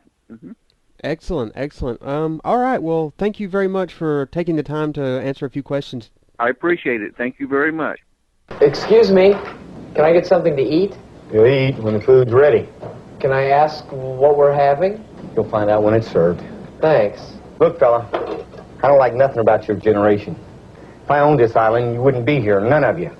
What have we done that you don't like? So far, just showing up. You tell the others they eat what I put on the table or they don't get nothing. I'm not going to mess with a bunch of food-picky drug freaks. Know any jokes? Don't mock me. I may look old, but I'm still strong enough to break some bones. I believe you. All right, that was Jared McVeigh from Island of Blood, a.k.a. Whodunit, a.k.a. Scared Alive, a.k.a. the best movie ever. No, well, I won't go that far, but that was Jared McVeigh anyway. He was really nice to talk to, and I'm glad that someone from the film was able to get back to me in time. So thank you, Jared. It's like you're saying, it's interesting, isn't it? Because why people weren't interested, maybe not actually to do with the quality of the film, or that maybe that did have from to what do he with was telling me in the interview, could be. Yeah. So it's probably the reason why you couldn't get hold of William Nord, I imagine. I tried, couldn't track him down. Tracked down several of the actors, but no one wrote back. Oh well. The way it goes.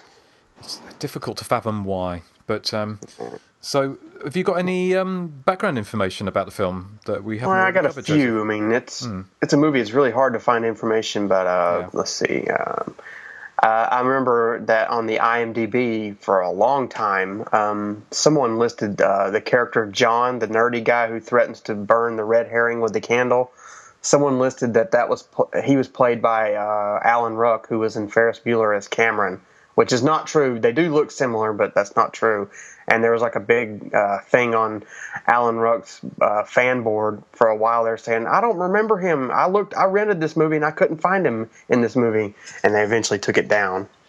Right. And the film was filmed at Dana Point, Orange County, California, and Paradise Cove, Los Angeles County. It's in and around the San Fernando Valley. Apparently, according to a certain someone whose name will be kept from this show, Richard D'Andrea wrote the song Face to Face. He was an ex-member of the Models and the No, the latter of which he formed with the Blondie member Gary Valentine in 1978.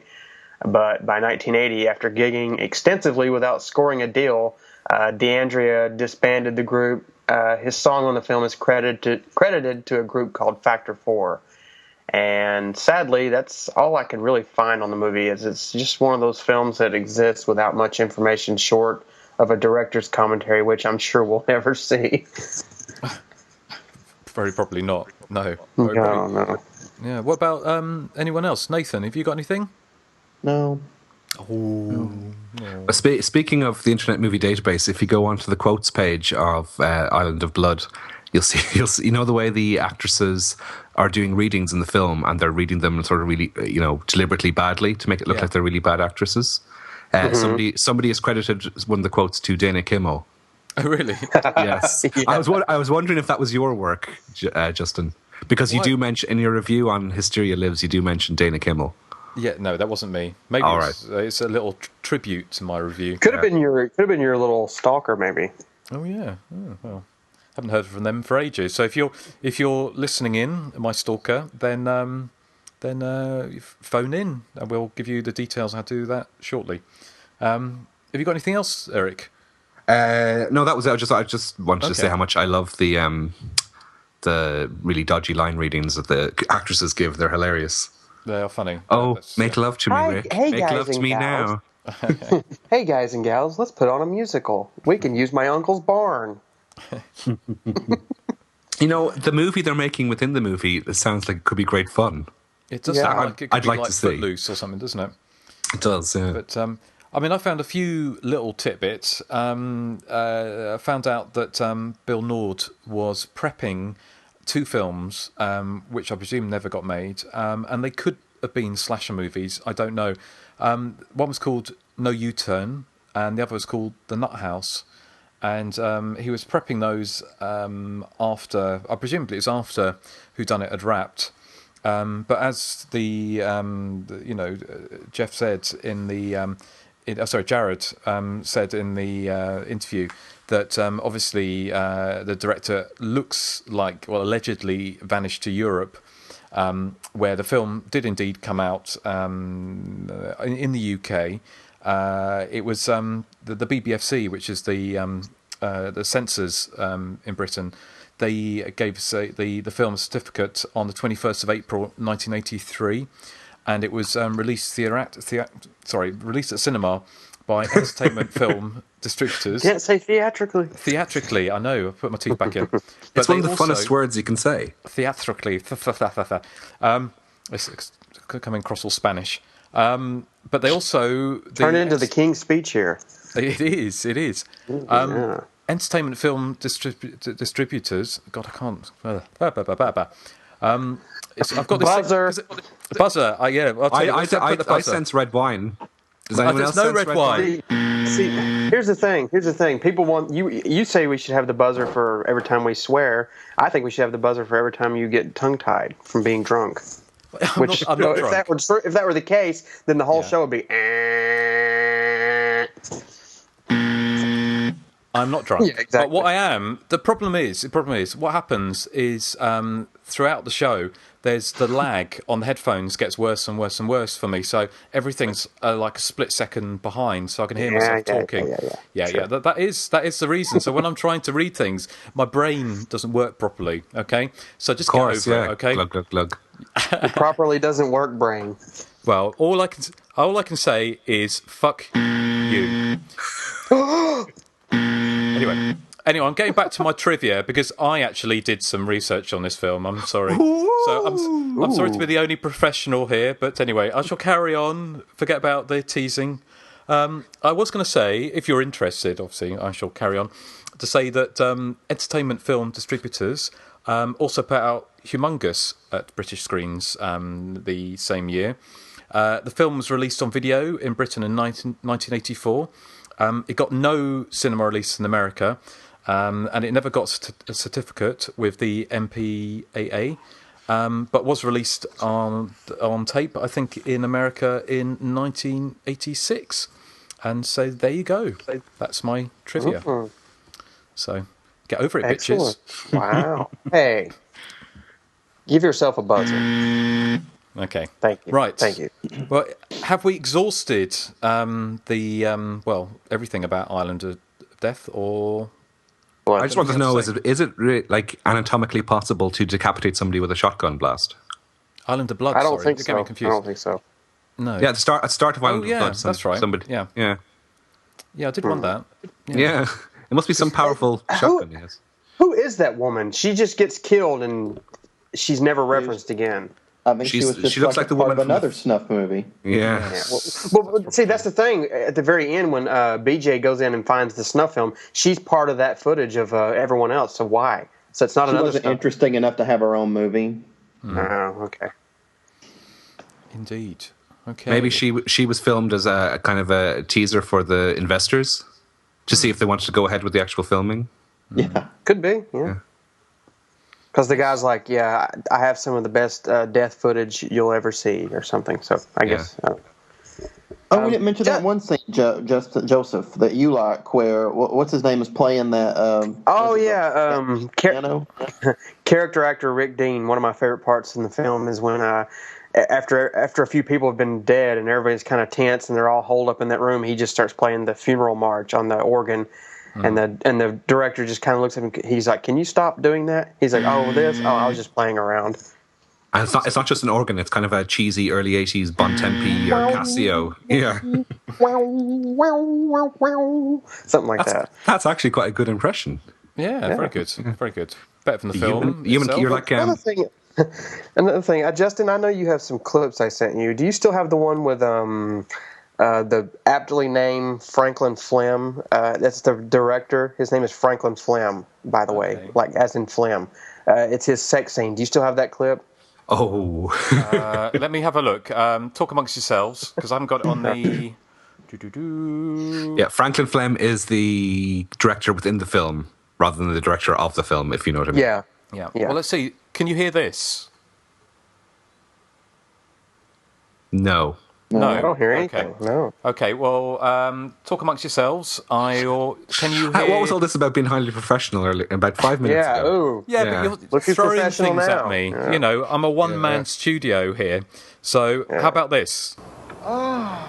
Yes.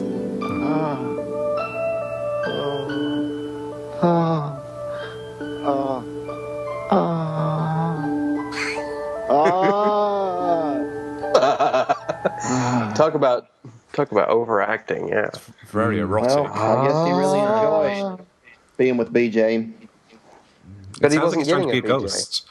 Oh, and then he gets a machete up through his stomach. Yeah. Butt. Yeah. And sort of a Kevin Bacon-esque inspired death scene. Yeah. Yes, inspired, or yeah. Franklin Flem sounds like a case of pneumonia to me. It does, as Bert says earlier in the film.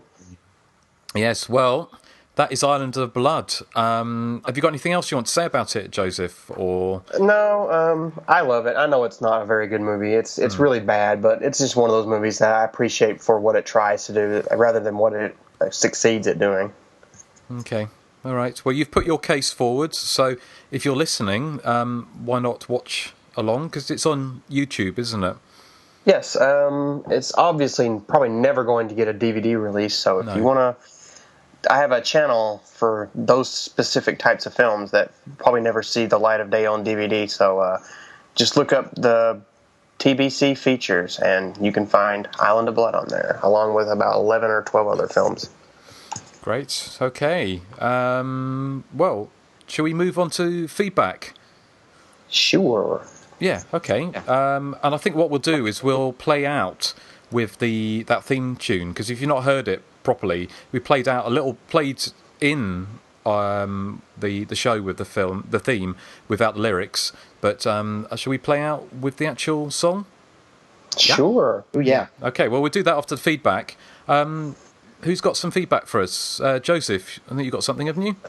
Yeah, I got one from Joey, a.k.a. Henry Bozio. He writes in and says, "Hey guys, love the show. Listen to it while I'm doing just about everything. In fact, you guys, Joseph specifically, even read one of my letters during your Incubus episode. It was really long-winded and kind of rambly, so thanks for indulging me by reading it all. Anyway, I was just watching Friday the 13th Part 3 while listening to it with an iRiff commentary track. If you're not familiar with them, they're pretty much do-it-yourself comedic commentaries that the Mystery Science Theater 3000 guys feature on their riff track site.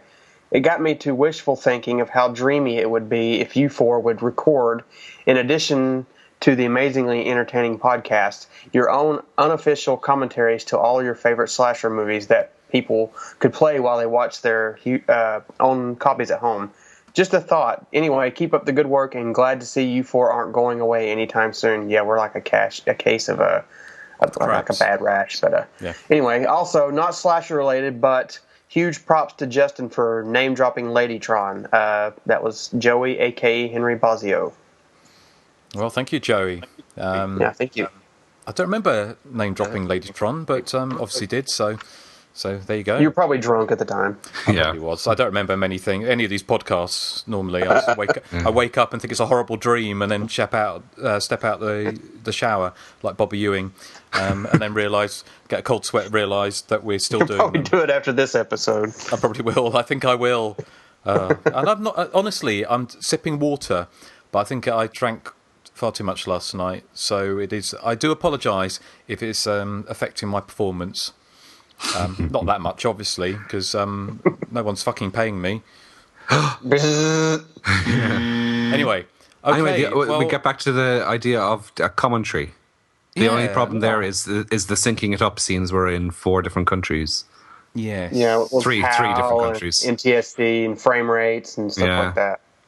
What I thought we could do is maybe pick a film that we are all like extremely familiar with, so we wouldn't really have to watch it. Yeah, we could just talk about it for like the length of the film, and then just overlay it with the film, and you could just run it or whatever. Okay, well, no, that sounds. I think we should give that some thought.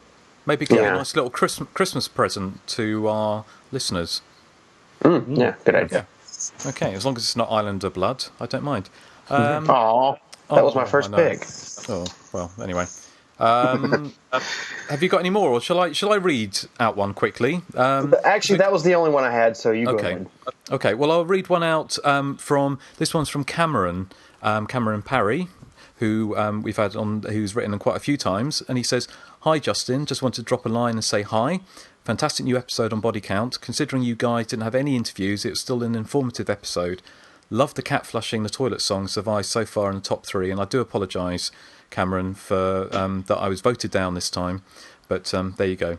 Thanks to Joseph for mentioning me as a champion of the cat song cause. I thought you were very generous last week, and hope the song, like our beloved slashers, will live on for many episodes to come. Thanks again for all the hard work you guys do. I won't repeat what I'm sure is common sentiment other than citing my appreciation for the show and indeed all the childhood memories the show generates. You guys, in under a year, have become one of the horror internet community's most talked about and loved podcasts. No small feat, Cameron." So thank you very much, Cameron. Thank you, Cameron. Very nice. I'd love to know. I actually got the same message from him, but he just said, "Hey Joseph," instead of "Hey Justin." Oh, what a tart! So I guess he will. But it's kind of lazy, Cameron. Thank you. Yeah, God, I thought he was a special friend, but no, my heart is broken. But I'm the one who, stands behind the love of the cat flushing the toilet song. How could you? But oh well. I'd love to know where we're being talked about. I know on horrordvds.com there's a thread which I started, which is a great little horror community. Not as good as the body count continues, obviously, but there's quite a lot of love for the podcast on there, on the Slasher forum. But if you know where else we're being talked about, we'd love to know. So let's ring in or let us know. Actually, talking of rings. As we were. Sorry. How about the first of our mystery callers? And we have a call here from Tracy. Hi, y'all. My name is Tracy, and I love to do aerobics. I've got to go out and do my aerobics now in a second, actually, so I'll be out of your way in a second. And after that, I'm going to take a shower. I want to say I love Toya, but I don't like Susie. As hot up as that, I'd never get. Bye, y'all. Wow, I wonder who that is. Yeah, I wonder who that could be. It's Tracy from Body Count. Is it Tracy from Body Count? It's Tracy from Body Count. Yeah. How come you couldn't get her to, be interviewed and stuff? Shut up. That's why. How are you going to answer that one? Yeah. Wait for it to come back there. Yeah. Well, no, thank you, Tracy. And if you've got any more Tracys or Sharons or whoever who'd like to phone in, Joseph, have you got a number? Fat Slags? Fat Slags, Tracy and Sharon. Oh, is it? Oh, okay. Yeah, from Viz Comic. Okay, yes, I do. I mean, I don't know if... what about you, Joseph and Nathan? Do you know Viz and Fat Slags?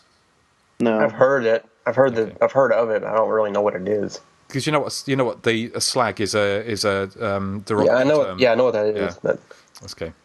It's all a little vague. It over is. here in the States. Okay. Anyway, I apologise for that. But Joseph, have you got the number for our legions of fans to phone the show?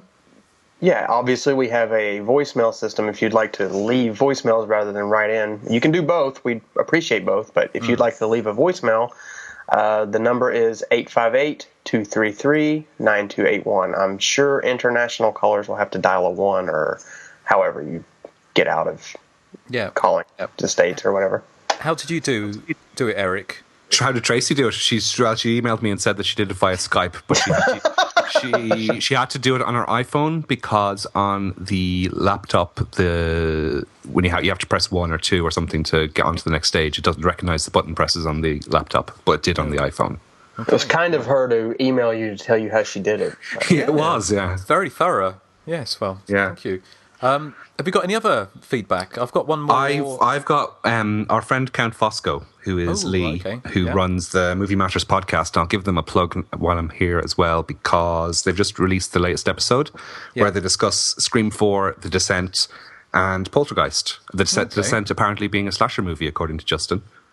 Yes, well, it's slasher-esque, isn't it? Close enough. Yeah. I don't think it is, but we won't argue that now. But anyway, Count Fosco regularly contacts me on Twitter because he wants to keep up to date with what films we're discussing. So I told him we were doing Island of Blood.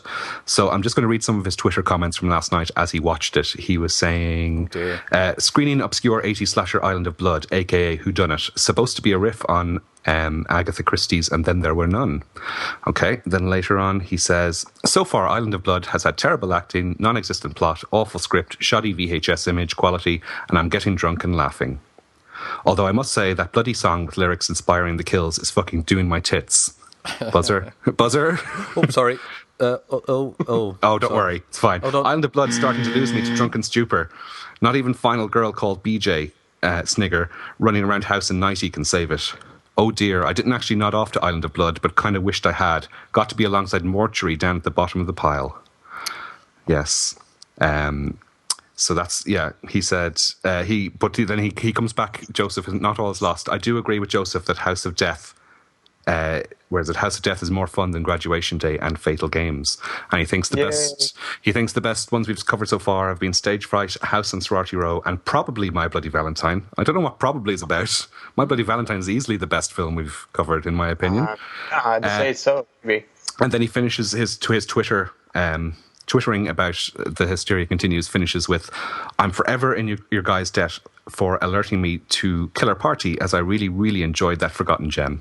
Oh. And actually, he name checks Killer Party on his latest podcast as well. Excellent. Well, it's amazing. It's kind of an innocuous one. I didn't think it would be a film somebody would actually love, but yeah. Well, thank you, Count Fosco. That's good. Justin, didn't you have another clip? Did I send it to you? I have got another clip. Shall I play that now? Here we go. Yeah, because I want to know who this is. They didn't leave a name. Okay.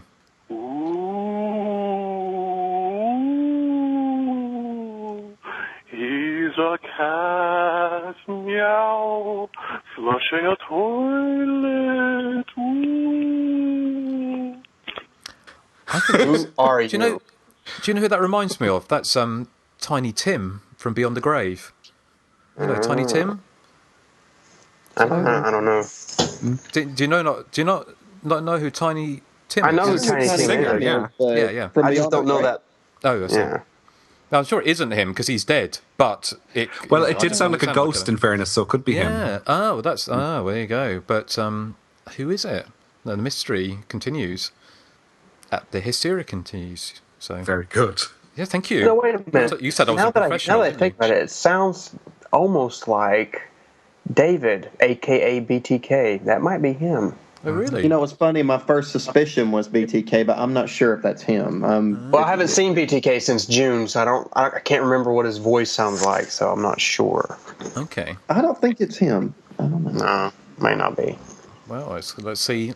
Hopefully we can finger the right person. Buzzer. Buzz. Okay. I've got one last email, so I'll read that. Well, actually, it's not an email. It's feedback on iTunes, and this is from Pliskin66, and it says, "Addictive as crack. I've listened to many podcasts over the years, but this is hands down my favourite that's currently out there. An absolute must for fans of slasher movies. My only complaint is the gap between episodes. Understandable because of the amount of interviewees you managed to track down. Maybe you could do a few shorter review-based episodes in between the full-blown episodes, just to feed our addiction, ? So thank you, Pliskin66. It's kind of, it'd be great to do it every week. But it's difficult, isn't it? I mean, I think we have to have some prep time for films, like getting information, watching them, all that stuff. Well, we don't. Apparently, Justin does all that. Yeah. Well, it's all going to be... It's just a heat of the moment comment. I was only joking. Anyway, as you know, Erik. Yes, of course. Yes. But, I'm sure we'll get some, the odd interview and stuff we've done like our mini-sodes. So, if we can think of any kind of like little things we can do, little mini-sodes, then we could do that. I mean, we could always do one show and then split it and do like, half and half a week, something you could look at. But I don't know. As they say, good things come to those that wait. So, we're up to episode 22. Don't tamper with perfection. Exactly. I guess. That's what they said about, I use the word perfection in air quotes here, by the way. Do you? You don't think it's perfect yet? Oh, it is perfect. That's why I used air quotes. Okay. Oh, right. Doesn't make much sense, does it? No, it doesn't actually. No. A bit like Island of Blood. See, that's why. It's not perfect. Absolutely. So, do we have any more feedback? Any more feedback? Anyone? No, not this week. Do you want to give us... Maybe next time. Okay, how about giving us the email and also the telephone number again, if you don't mind, Joseph? All right. Well, as you know, the email is the.hysteria.continues@gmail.com. You can find us on Facebook by typing in The Hysteria Continues. We're also on Twitter. We'll try to update that soon. It's twitter.com/THC_podcast. And as you know, we now have voicemail system, and that number is 858-233-9281. So send in what you have. We appreciate it. Okay. Yes, well, please do write in. And next time, we have Nathan's pick of the week, or pick of the fortnight. Hooray. Hooray. Well, we shall see I have a feeling that after Nathan's pick, Island of Blood will no longer be the worst film. Yes. Oh, nasty. See, I take that with a point of pride, whereas you were insulted by it. See, I'm complimented by it. Well, we shall see. I don't mind picking the worst of the worst. Right. Well, what we will do is we will also be going from perhaps the worst to the worst. We'll see. I'm going to be picking one of the more better known slashers in the coming weeks. So we are going to oscillate between the well known ones and the obscure ones. So I think some of the more obscure slashers need some love, poured on them, and that's what we're trying to do. But we're also going to look at some of the big boys, aren't we, Erik? Yes. So buzzer.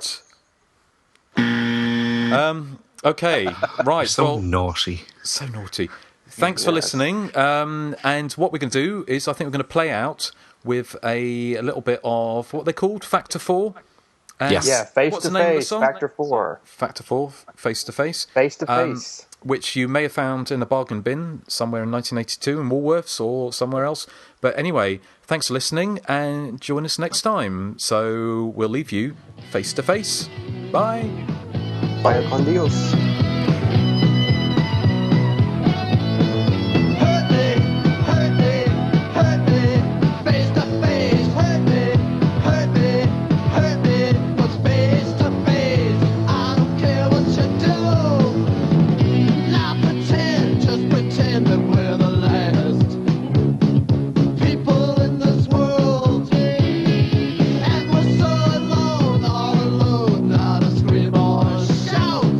Can't